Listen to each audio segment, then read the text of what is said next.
porque na sequência a gente já conversa com o vereador progressistas, ou do progressista João Clemente, que ontem anunciou que o PP, né, que se aliou tão logo fecharam-se as urnas em 2024, está deixando a base do Lapena. Jornal da EP. A informação do jeito que você precisa. Bom, vamos ouvir o momento em que o João Clemente faz o anúncio, que, sinceramente, foi pego de surpresa. Não é algo que havia sido especulado com antecedência. Se bem que, se você colocar isso num contexto político para além do PP, na semana passada foi o ex-líder do governo, Michel Carey, que fez um movimento, não muito brusco, mas de um anúncio de uma posição mais independente. Não integro a oposição, mas tampouco estou fechado com o governo incondicionalmente. O governo até retalhou, a gente vai contar isso na sequência, mas o João Clemente ontem anunciou em nome do Progressistas também uma nova posição política. Vamos ver a declaração e na sequência um papo com o João Clemente. Uma boa noite a todos, aqueles que nos acompanham. Em nome do presidente Rafael D'Angelo, saúdo a todos os vereadores e vereadoras e aos servidores desta Casa de Leis, os concursados e os terceirizados. Eu uso nessa noite do meu pequeno expediente para falar em nome da bancada do Partido Progressista de Araraquara e deliberar publicamente uma decisão que foi tomada no coletivo do partido, tanto da bancada quanto da executiva.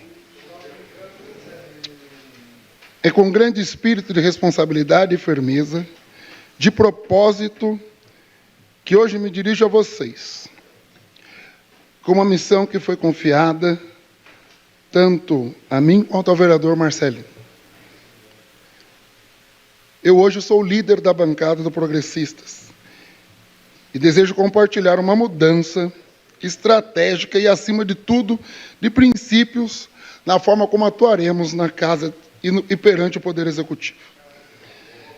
Em política municipal, assim como em outras esferas de poder, vive-se o fenômeno do que se chama governo de coalizão.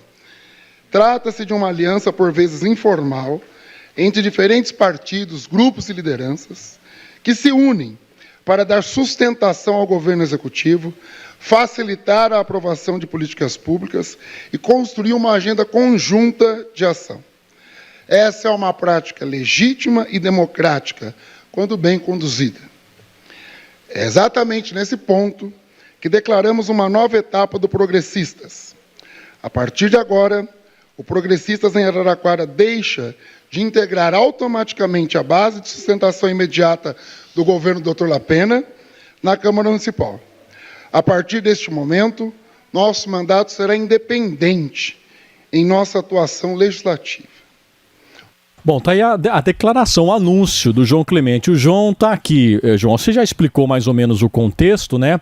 Agora, o que levou a esse movimento? É essa pergunta que a gente faz. Não um movimento seu, né? Mas um movimento que você participou, obviamente, como alguém da bancada do Progressistas. Ainda mais, né, se a gente observar os últimos 12 meses. Porque o PP sai da coligação de apoio a Eliane Onaim, antagonizando com o Lapena na eleição. Imediatamente após a eleição, anuncia adesão à base do Lapena, ainda com o Sponton e o Marcelo Gurgel como vereadores eleitos pela legenda. Você, a partir de março, passa a integrar o Poder Executivo, sai do Executivo e vai para a Câmara, na vaga do Sponton, né? Depois da cassação do teu colega de partido. Vale lembrar que o Lapena prestigia pessoalmente a tua posse na Câmara, faz um gesto, e sempre soubemos que o governo tinha muita preocupação com a tua posição, não queria te perder aí na Câmara, e agora você é o porta-voz dessa decisão.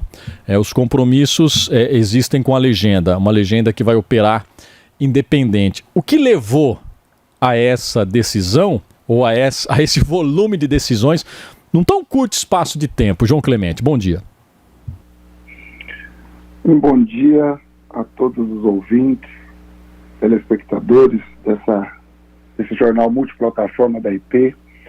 Um bom dia em particular à Gabizita, ao Luiz, ao Fernando, ao Ernesto e Zé Roberto nas ruas. Eu gostaria, Luiz, preliminarmente, se você me permitir, só fazer duas ponderações. Eu sou um ouvinte da IP, assíduo ouvinte da IP, e ouvi pela manhã você fazendo a introdução do tema, e me chamou a atenção 2 pontos. Um deles é que nós precisamos urgentemente na política brasileira redescobrir a beleza, a expertise, a dor e a delícia de pertencer ao centro político democrático.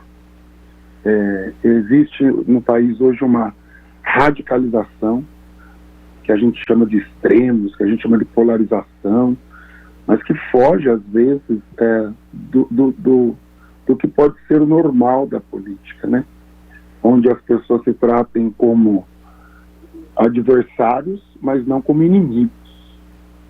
Então, gostaria de fazer esse preâmbulo inicialmente, e no segundo momento, uma fala que você fez a respeito da inexpressividade, de uma possível inexpressividade do mandato do vereador Marcelinho, da qual eu creio que não faz jus ao bom trabalho que ele vem desempenhando na Câmara, ainda de maneira inicial, mas eu também passei por isso, outros vereadores passaram por isso, né, tomando o time da política local, mas para poder avançar enquanto mandato particular, enquanto partido. Bom, vocês reproduzirem o vídeo da minha fala no pequeno expediente de ontem. O Ernesto não ficou até o fim para poder ouvir a nossa fala, e ele já tinha feito uma provocação para mim nos bastidores da Casa de Leis. Mas eu digo da gente retomar o centro democrático, Luiz, porque a política está chegando num ponto onde a questão de multipartidarismo e governos de coalizão são demonizados, por exemplo. E foi o caso do progressista no último período. O progressista, no último período, fez várias avaliações internas e externas para poder tomar as decisões que tomaram, né? Desde o grupo de filiados, até o grupo de candidatos, até o que a gente entende como bancada e o que a gente chama de executiva partidária. De fato, o Progressistas, de maneira inédita no país, participou do governo do prefeito Edinho durante 4 anos, né? 8 anos. 8 anos. 8 anos de mandato do prefeito Edinho. E aqui eu tenho que dizer, tamanha expertise política do prefeito Edinho em conseguir esse feito, tendo em vista que o PT nacional tendia para fazer base do governo Bolsonaro.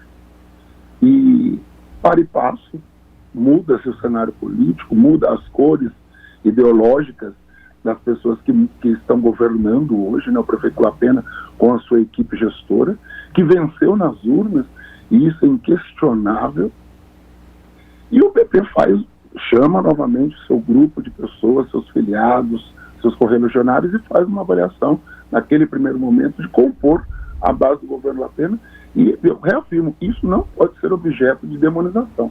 Isso são avaliações políticas. Inclusive, naquele momento, como você bem ressaltou, eu me beneficiei de alguma forma dessa construção para poder compor o governo, para poder fazer com que desse certo o governo, para poder fazer com que as ideias, ainda que divergentes, que possa haver de particulares, pudesse somar no bolo democrático e proporcionar política pública de qualidade para o município. Eu estive no Mesão aí enquanto subsecretário de Direitos Humanos, e eu tenho um saldo positivo para apresentar na minha colaboração da pasta de Direitos Humanos com a secretária Jéssica Alencar, a quem eu devo meu respeito e gratidão, e também ao governo por acreditar em mim, ainda que fosse no contexto do cenário do político legislativo, com a possibilidade de cassação e depois de efetivação da cassação do mandato do vereador Emanuel Pontão. E se você reparar, Luiz, faz 2 meses que eu voltei para o legislativo local, né? Apesar da intensidade dos debates, só faz 2 meses que eu voltei para a Câmara. E nesse período, nós temos feito um trabalho hercúleo de colaboração com o governo Lapena, seja na saúde, seja nos direitos humanos, seja na cultura.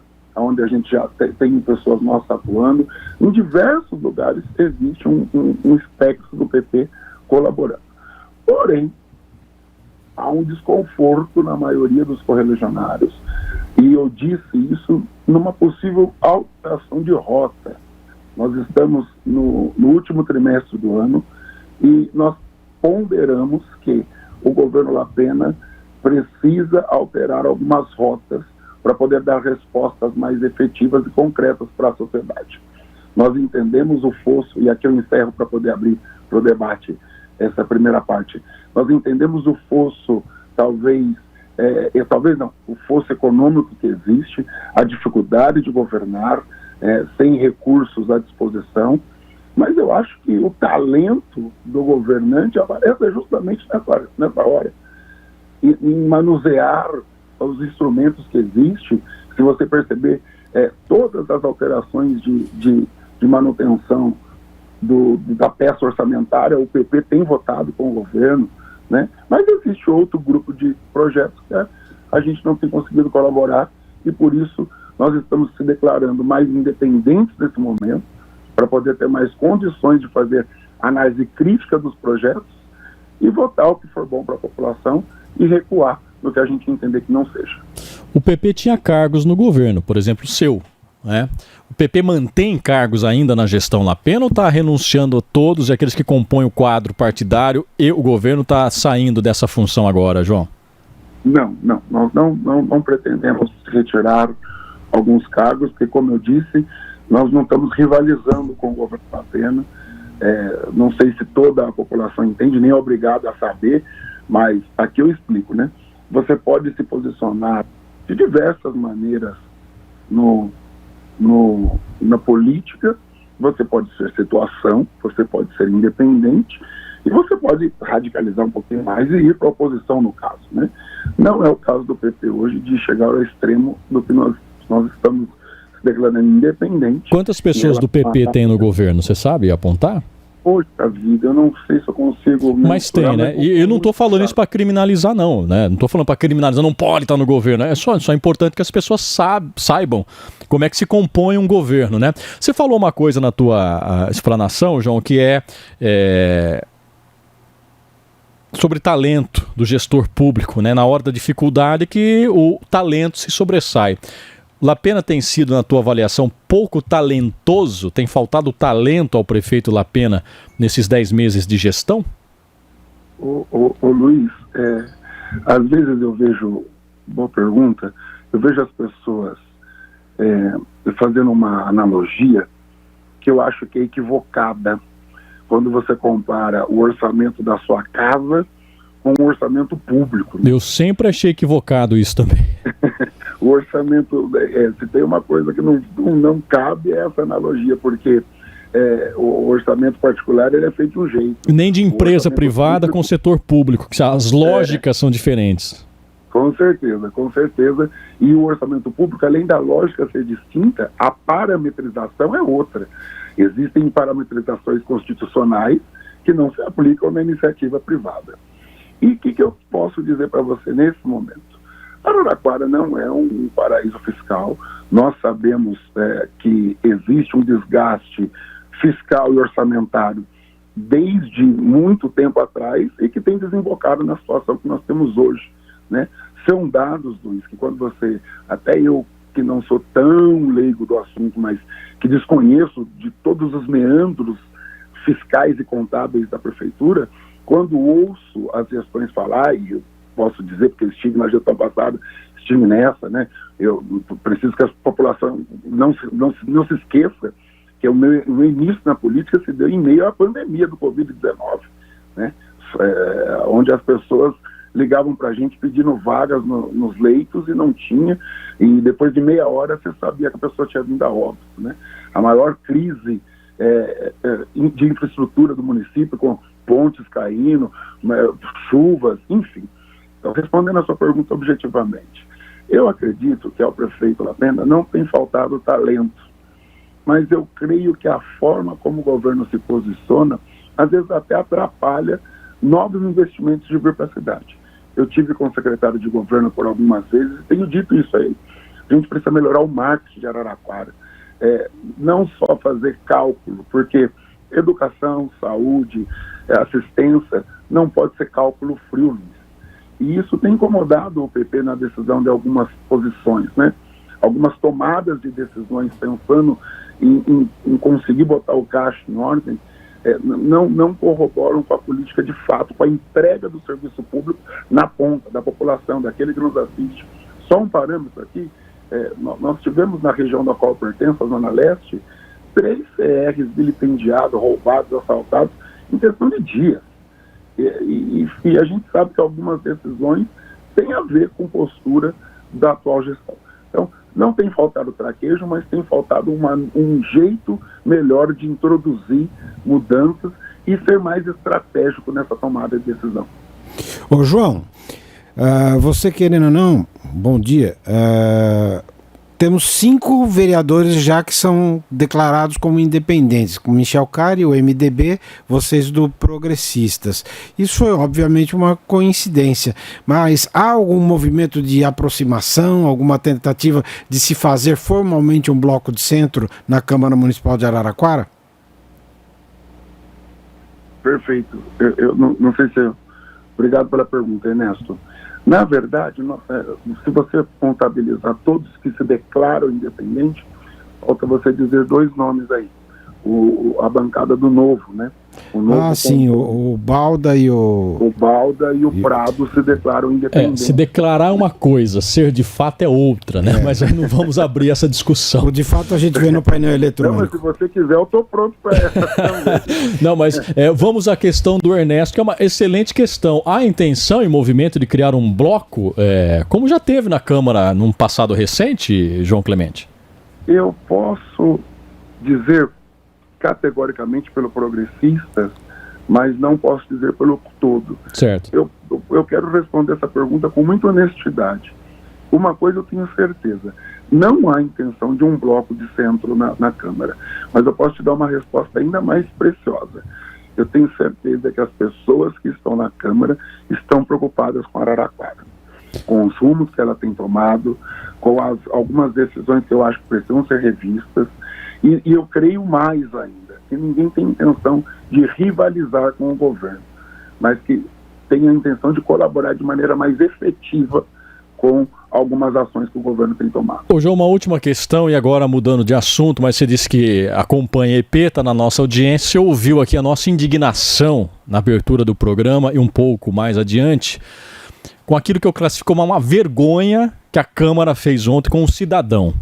Independente de concordar ou discordar, a tribuna popular é um instrumento legítimo e a pessoa que vai lá representar tem que ser respeitada. E se você está falando comigo e eu me levanto, João, seria uma demonstração cabal da minha falta de educação ou desprezo pelo que você está falando. Ou pior, desprezo por você.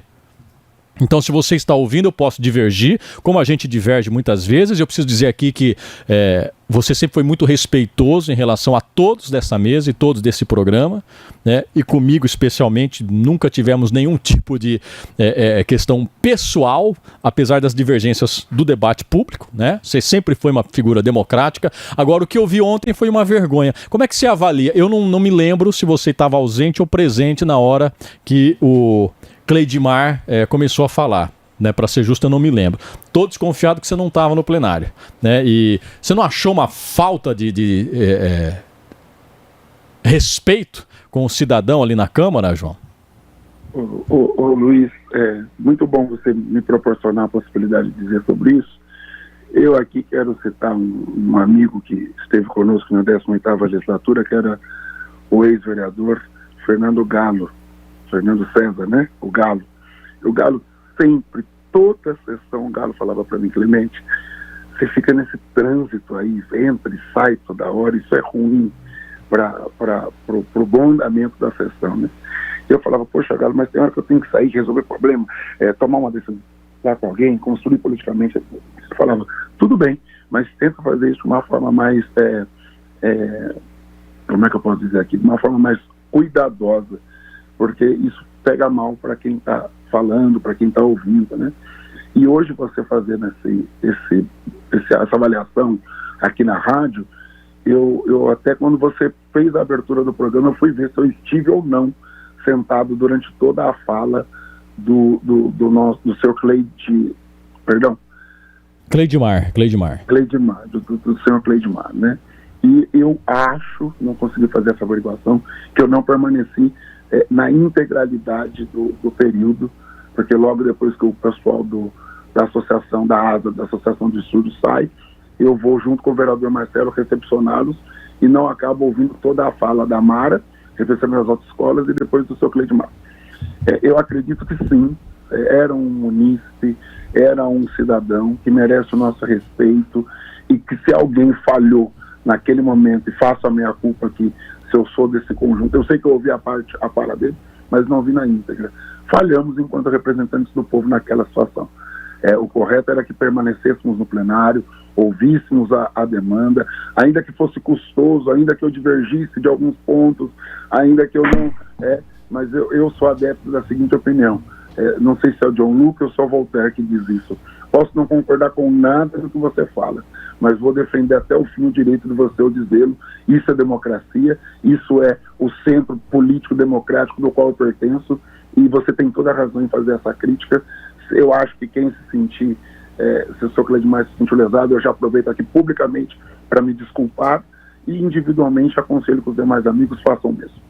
Muito obrigado, vereador João Clemente, trazendo aí as suas impressões sobre o episódio, né, da debandada na fala da Tribuna Popular, e também sobre a posição do Progressistas do seu partido. Estou vendo aqui algumas fotos, ontem não é o seu caso, João, tá? Mas tinha vereador mais preocupado com a presença do Lula de Jaboticabal. Já viu o Lula de Jaboticabal? É um vereador de Jaboticabal que é um pouco parecido com o Lula, sósia do Lula. Fala igual também? Não sei, não ouvi. Mas ele visitou ontem a Câmara de Araraquara, então tinha vereador mais preocupado em tirar foto com o Lula de Jaboticabal do que em debater a educação integral do município. Curioso isso, né? Sintonize em 95,7 FM. Acompanhe com imagens em facebook.com/Jornal da EP ou curta nosso canal no YouTube. Jornal da EP. Informação em multiplataformas.